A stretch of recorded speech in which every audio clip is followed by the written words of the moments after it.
বকুলপুর নামে একটা ছোট গ্রাম ছিল। সেই গ্রামের মানুষজন ছিল ভীষণই পরিশ্রমী, শুধু গোপাল বাদে। গোপাল একটা ছোট ছেলে। সে সারাক্ষণ শুয়ে থাকে। কাকার সাথে মাঠে তার কাজ করতে মোটেই ভালো লাগে না। চলুন দেখা যাক গোপাল কি করে সারাদিন। গোপাল, এই গোপাল, গোপাল, তুই সকালবেলা এখানে পড়ে পড়ে ঘুমোচ্ছিস কেন? একটু মাঠে গিয়ে কাজ করতে পারছিস না? এই ওঠ। আমার এখন মাঠে কাজ করতে যেতে একটুও ভাল লাগছে না মা। আমার খুব ঘুম পাচ্ছে মা, আমি আরেকটু শোবো।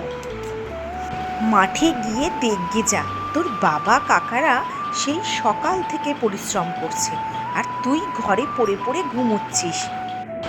গোপাল মাঠে গিয়ে দেখলো সত্যি তার বাবা কাকারা মাঠে কঠোর পরিশ্রম করে কাজ করছে। তার কিছুদিন পরেই গোপাল দেখলো সারা মাঠ ভর্তি সোনালি পাখা ধানে ভরে গেছে, যেটা দেখতে খুব ভালো লাগছিল। তখন গোপাল মনে মনে চিন্তা করলো, আমিও যদি একটু পরিশ্রম করতাম তাহলে আরও ধান ফলতো। তাই আমাদের সবার মনে রাখা উচিত, কাজের সময় অলসতা করলে কাজের ক্ষতি হয়।